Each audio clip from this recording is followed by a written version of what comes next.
de cómo poder seguir siendo un Dios santo y justo, pasando por alto los pecados de la humanidad y declarándolos justos, es Jesucristo, el Hijo de Dios. Ya desde antes de los albores de la creación del universo, se llevó a cabo un cónclave hipersónico. ¿Qué significa esto, hermano? Entiende la palabra cónclave, una reunión. Desde antes de los albores del universo, desde antes de la creación del universo, se realizó una santa y sagrada convocatoria que convocó al Padre, al Hijo y al Espíritu Santo. Y había un gran tema sobre la mesa a tratar por la Santísima Trinidad. Y el tema a tratar era el pecado de usted y el mío. ¿Cómo podrían resolver este dilema?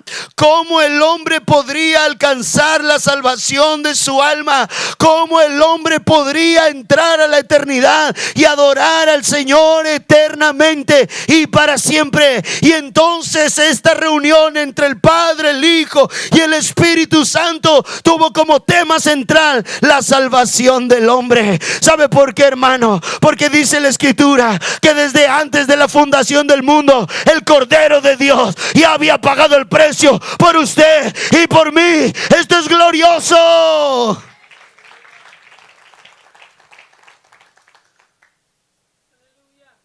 Así que el Hijo levantó la mano,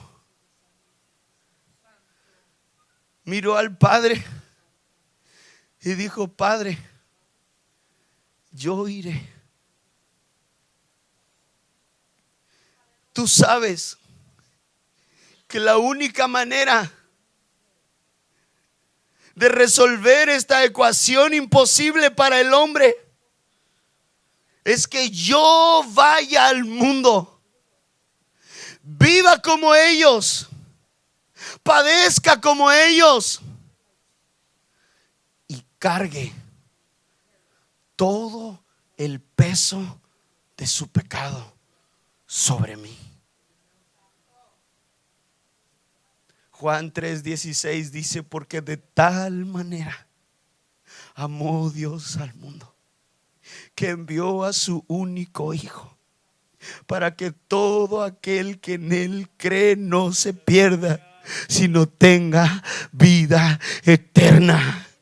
La única respuesta a esta gran ecuación es el nombre de Jesucristo. Bendito nombre que es sobre todo nombre, el Rey de Reyes y el Señor de Señores, y la raíz de David, el que es, el que era y el que ha de venir, el Alfa y el Omega. Él era la única respuesta a este gran dilema, hermano. Y sabe, hay algo interesante de todo esto, y es que ya en el Antiguo Testamento, hermano, Dios creó un sistema sacrificial que sería un tipo de lo que ocurriría posteriormente en el Nuevo Testamento. Muchas gracias. El sistema sacrificial era, hermano, que la persona que había cometido alguna falta delante de Dios tenía que traer un sacrificio al templo. Normalmente, y dependiendo del pecado que usted hubiera cometido o el nivel o la gravedad de su falta, tenía que traer un tipo u otro tipo de sacrificio. En la mayor parte de las ocasiones, los sacrificios tenían que ser puros, tenían que ser los primogénitos, los primeros que nacían. Así que este es un sistema que el Señor ideó. Ahora, hay una pregunta que nos salta aquí, es: ¿por qué Dios ideó este sistema en el Antiguo Testamento? ¿Por qué no desde el principio de los tiempos Dios efectuó el sacrificio de Jesucristo? Y esto tiene una respuesta que trae grandes trascendencias para nuestra vida. Y el apóstol Pablo lo llama el misterio del evangelio. El evangelio que Dios escondió durante décadas y décadas y décadas para su glorificación en el tiempo postrero. Sabe que siempre ha habido una guerra encarnecida. Desde que el Señor expulsó a Satanás de los cielos, el objetivo de Satanás, escucha lo que le voy a decir, hermano. El objetivo de Satanás ha sido, hermano, poder identificar, poder descubrir cuál es el plan de Dios para la humanidad. Y Satanás ha creído estar siempre un paso por delante de los planes de Dios. Así que por eso desde el principio Dios siempre tuvo que ocultar sus planes. Dios siempre tuvo que hacerlo de manera incógnita, de manera especial, pasando de generación en generación. Por eso Moisés fue escondido, por eso José fue escondido, por eso David salió como salió, porque Dios siempre escondió los planes de Satanás. Y sabe una cosa, hermano, aunque Satanás siempre ha creído tener la razón, Dios siempre ha estado por delante de Satanás. Dios siempre ha tenido sus planes escondidos y Él siempre triunfará.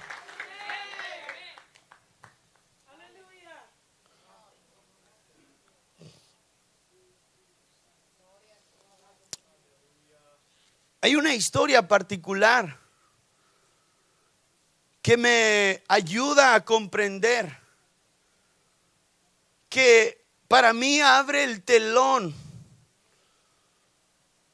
a lo que verdaderamente ocurre en el Calvario. Todo lo que dije anteriormente era necesario para que usted comprendiera la complicada tarea de resolver la salvación del hombre. Pero ahora, sabiendo el plan, quiero que usted entienda de manera detallada cómo este plan fue ejecutado. Vaya conmigo a Génesis capítulo 22. Génesis capítulo 22. Hay una historia aquí que el domingo, creo que por la tarde en el último culto, mencioné algo, pero les dije que vinieran hoy. Y bueno, estoy contento porque vinieron este día. ¿Cuántos están siendo bendecidos por Dios? Les di un pequeño adelanto, ¿verdad? Génesis capítulo 22 tiene una historia que la mayor parte de nosotros conocemos y de la cual estamos identificados. Y es la historia del trágico día, el terrible día en el que Dios le habla a Abraham y le dice: sube al monte y sacrifica a Isaac, a tu único hijo. Versículo número 2 del capítulo 22. Vaya conmigo. Y dijo: toma ahora a tu hijo, tu único Isaac, a quien amas, y vete a tierra de Moria y ofrécelo allí en holocausto sobre uno de los montes que yo te diré. ¿Sabe qué representa para mí, hermano? Génesis capítulo 22, versículo 2. Representa el primer acto de este gran acontecimiento.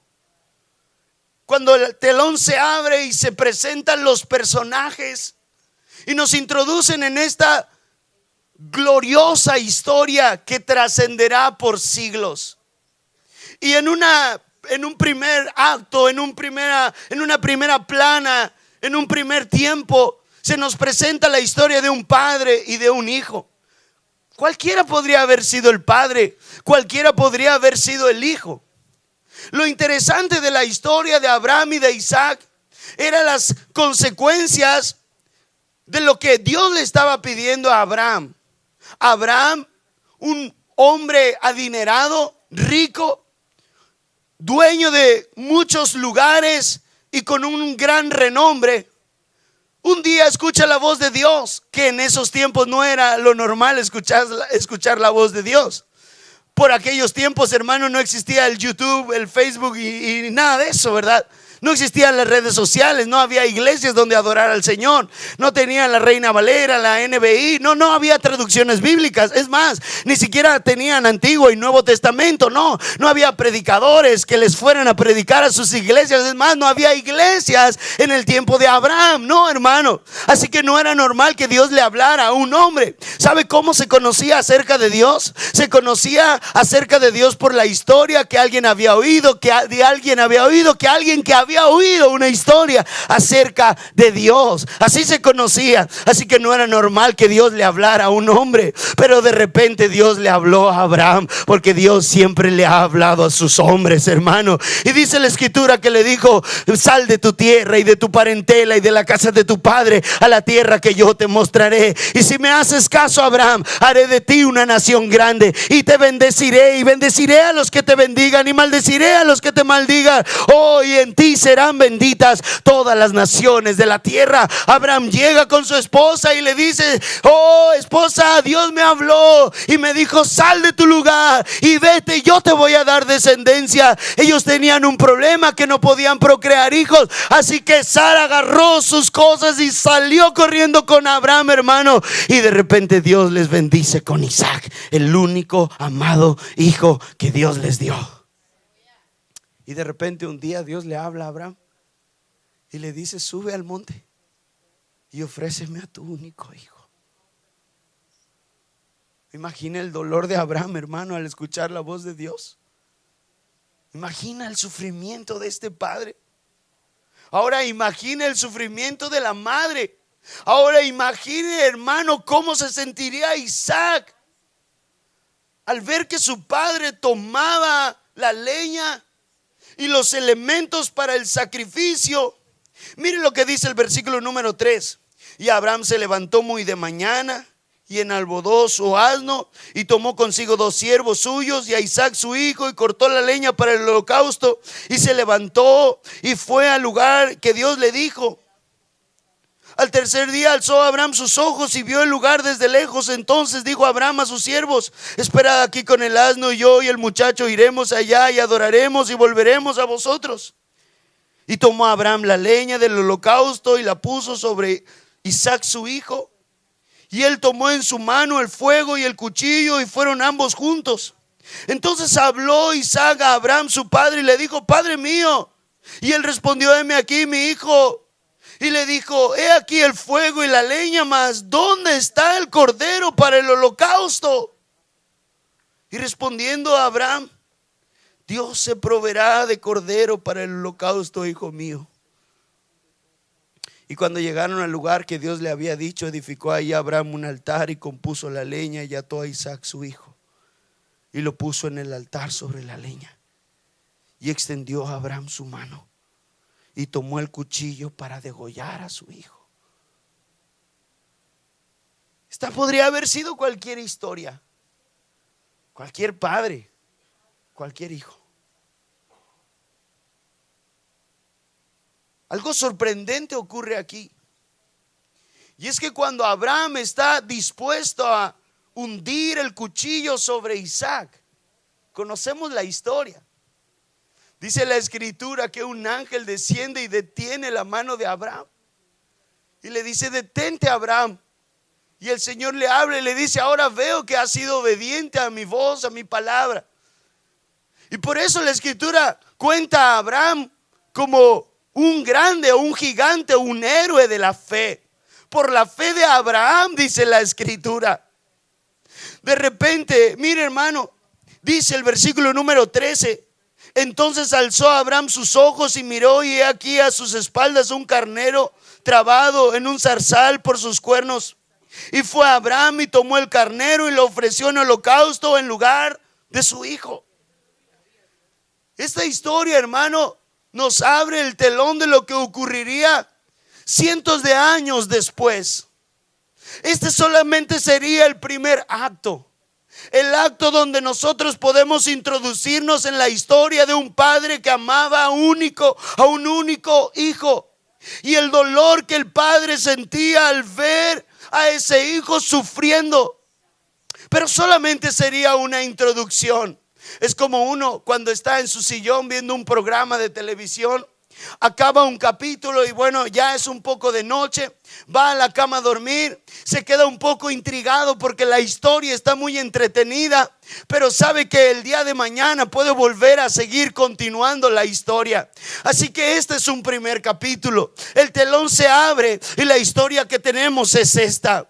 Pero esta historia no termina en este momento. Esta sería una historia que seguiría cientos de años después. Cientos de años después, esta historia continuaría. Una historia, hermano, que nos revelaría algo glorioso y algo poderoso que iba a ocurrir en el mundo entero, y que la consecuencia de esta historia iba a ser la salvación del mundo entero. Abraham e Isaac abrieron el telón. Isaías lo profetizó. Acompáñeme a Isaías capítulo número 53. Isaías capítulo 53. Abraham e Isaac abrieron el telón. Isaías lo profetizó. Isaías capítulo número 53, a partir del versículo 3. Son textos que conocemos inclusive de memoria. Textos que nos hablan acerca de cómo Jesucristo sería sacrificado y los padecimientos de Jesucristo previos a ir a la cruz. Cómo el Hijo del Hombre, el Hijo del Dios viviente, daría su vida en expiación por los pecados de toda la humanidad. Isaías 53, a partir del versículo número 3, dice: despreciado y desechado entre los hombres, varón de dolores, experimentado en quebranto, y como que escondimos de él el rostro, fue menospreciado y no le estimamos. Ciertamente él llevó nuestras enfermedades y sufrió nuestros dolores, y nosotros le tuvimos por azotado y por herido de Dios y abatido. Mas el herido fue por nuestras rebeliones, molido por nuestros pecados. El castigo de nuestra paz fue sobre él, y por su llaga fuimos todos curados. ¿Cuántos dan gloria a Dios por esta gran verdad, hermano? Isaías,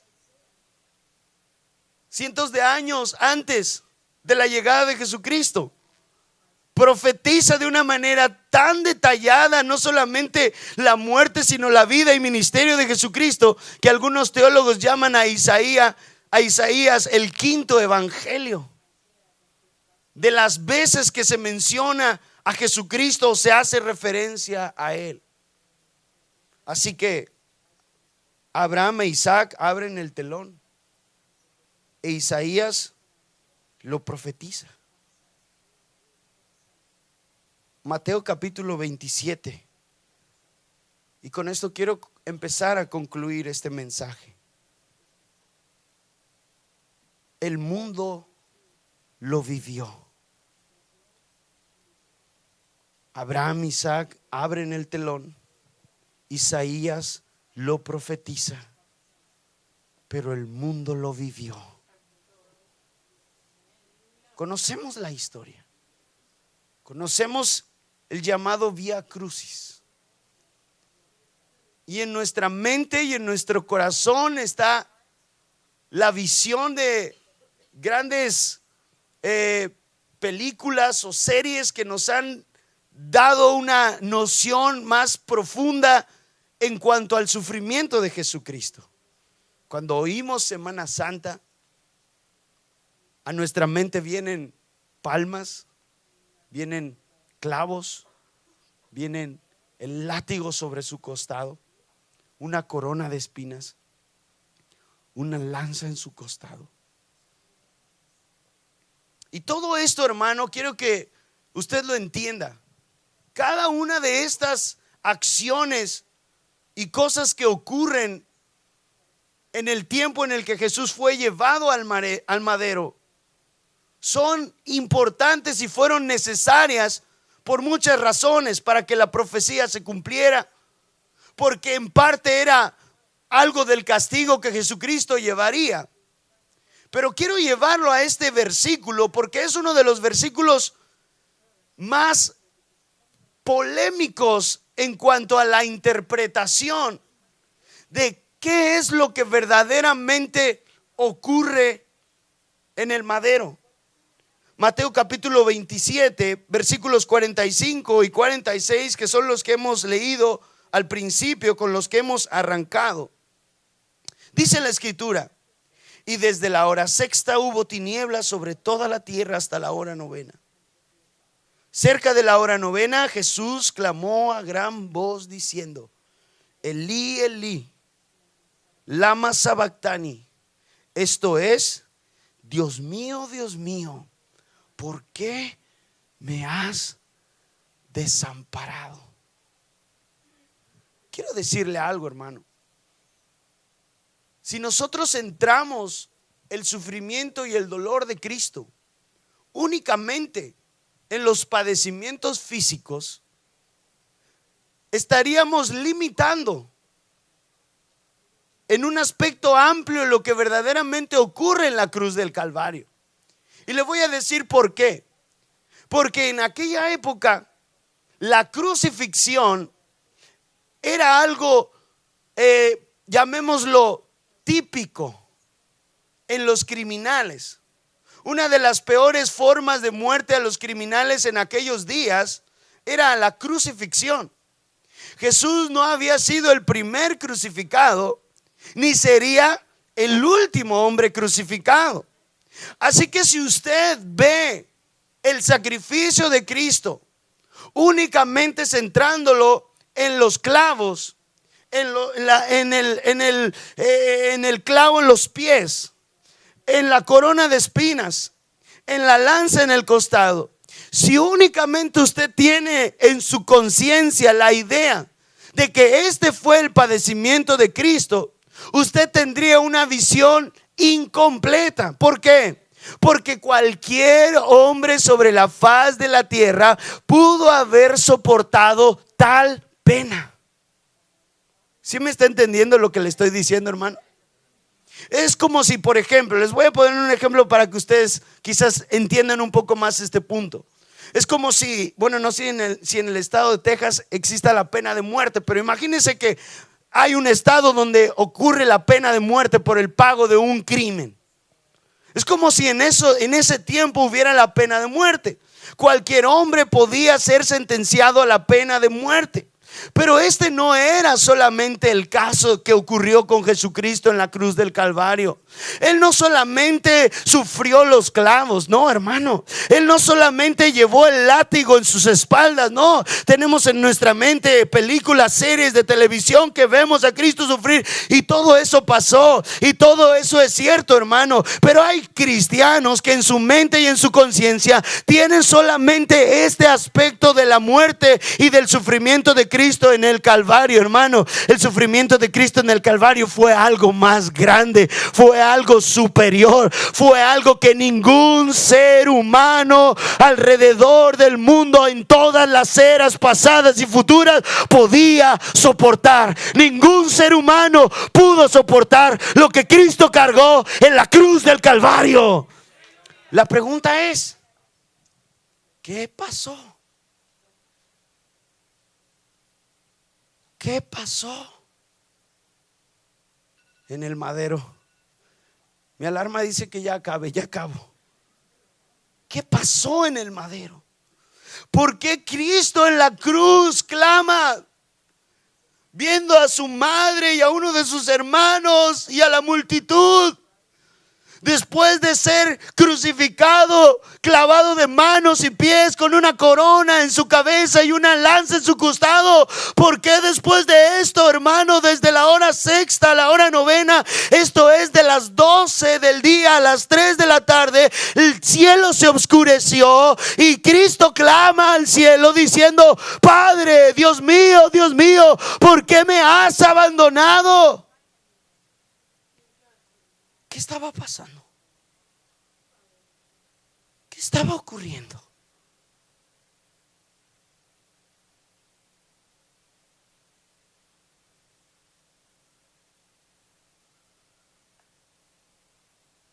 Génesis 22:13, no lo busque. Dice: entonces alzó Abraham sus ojos y miró, y he aquí a sus espaldas un carnero trabado en un zarzal por sus cuernos.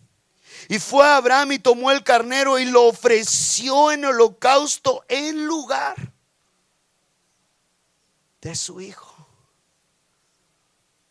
¿Sabe, hermano, que Juan capítulo 1 versículo 29 dice: y el siguiente día Juan vio a Jesús que venía y dijo: he aquí el Cordero de Dios que quita el pecado del mundo.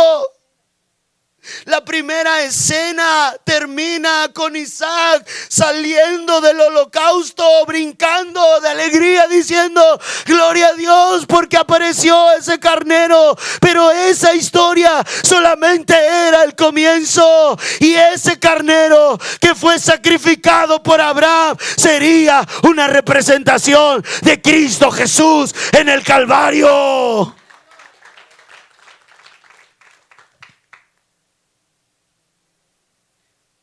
Pero, ¿qué ocurrió? ¿Qué ocurrió? Cientos de años después, el Cordero es Cristo. ¿Y el Padre? ¿Quién es el Padre? ¿Quién es el Padre? El Padre es Dios. ¿Qué ocurre en la cruz? ¿Por qué por una fracción de minutos Cristo clama: Dios mío, Dios mío, ¿por qué me has abandonado?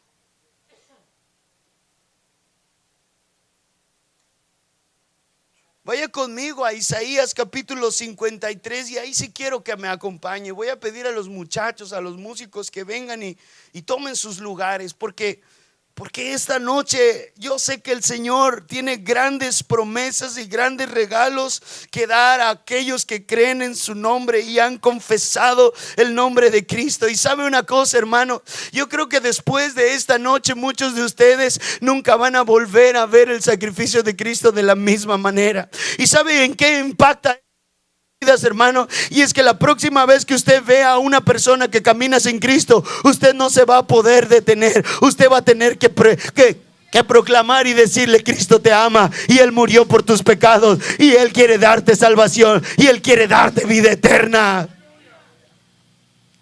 Isaías 53 versículo número 10.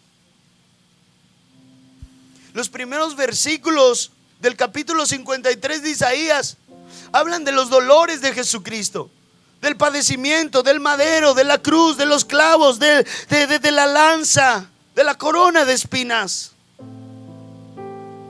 Pero lo que dice el versículo número 10 nos abre un aspecto muy trascendente. Con todo esto, dice el versículo 10, ¿está ahí, hermano? Jehová quiso quebrantarlo. ¿Sí está leyendo conmigo, hermano? ¿Qué dice ahí? Con todo esto, ¿quién quiso quebrantarlo? ¿Quién quiso quebrantarlo? ¿Sí está consciente de lo que está leyendo, hermano? Porque el cordero que sale de la zarza después de que el Señor le habla a Abraham es Jesucristo, lo tenemos claro. Pero ¿quién es el Padre? El Padre es Dios. Y el versículo número 10, ¿qué pasa en el madero? Porque Cristo exclama: Padre, ¿por qué me has abandonado? Era que el Padre lo estaba abandonando. ¿Qué estaba ocurriendo en el madero? Porque al mirar el sacrificio de Cristo, no solamente vemos el látigo, los clavos y la corona. ¿Por qué tenemos que ver algo más? Porque era algo más trascendente lo que estaba ocurriendo. Recuerda al principio cuando comencé diciéndole que había un gran conflicto para solucionar. La ecuación de la economía de Dios se tenía que solucionar por un conflicto. Que como Dios, siendo santo y justo, podía declarar justos a los pecadores y los podía perdonar. ¿Cómo y por qué? La justicia de Dios tenía que ser satisfecha. La copa de la ira de Dios que tenía que haber sido derramada por todos los pecadores fue derramada por el Cordero que quita el pecado del mundo. Dice el versículo 10: con todo esto Jehová quiso quebrantarlo, sujetándole a padecimiento. El Padre en la cruz estaba sacrificando a su Hijo, sujetándole a padecimiento. Cuando haya puesto su vida en expiación por el pecado, verá el linaje, vivirá por largos días, y la voluntad de Jehová será en su mano prosperada. Pero mire lo que dice el versículo número 11. Mire con atención, hermano. Verá el fruto de la aflicción de su alma y quedará satisfecho. Dios estuvo satisfecho cuando Cristo murió en ese madero en expiación por su vida. El pago quedó efectuado. Abraham era Dios e Isaac era Cristo, pero ahora no hubo ángel que se interpusiera, no. Era el Padre cobrando el pago.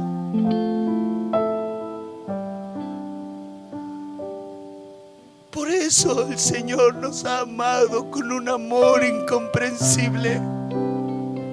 ¿Qué amor es este? De un padre que está dispuesto a sacrificar a su propio hijo. Solo así la justicia podía ser satisfecha. Solo así la santidad de Dios podía ser satisfecha. Solamente Cristo podía hacer efectivo este pago.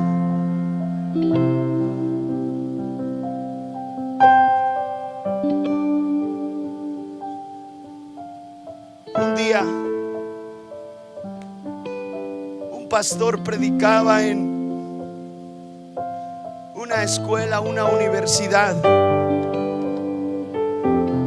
y este conferencista hablaba acerca de el sacrificio de Cristo en la cruz, con el deseo de que muchos jóvenes vinieran al arrepentimiento en la fe en Jesús. Y de repente uno de los jóvenes de esa conferencia en una universidad se levanta y pide la palabra. El conferencista le da la palabra y le dice: dime, ¿qué tienes que decir? Y aquel joven le dice: yo quiero que usted me explique si estoy entendiendo. Usted está diciendo que un solo hombre durante unas pocas horas en un madero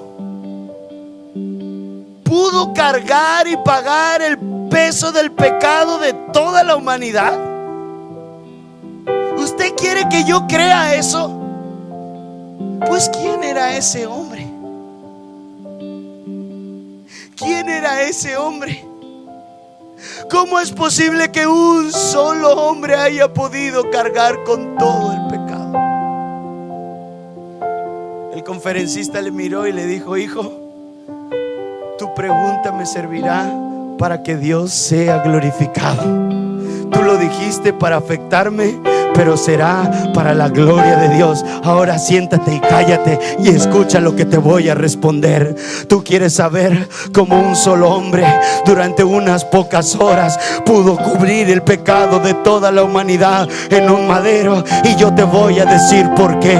Ahora, si tú pones todo el peso del pecado del mundo a un lado de una balanza y del otro lado de la balanza pones a este hombre que es Jesucristo, te darás cuenta que este hombre pesará más, porque Él ha sido el más grande hombre de todos los tiempos. Él ha sido el más hermoso, Él ha sido el más glorioso, Él ha sido el más bello, más resplandeciente que el sol y que la luna, más hermoso que las estrellas.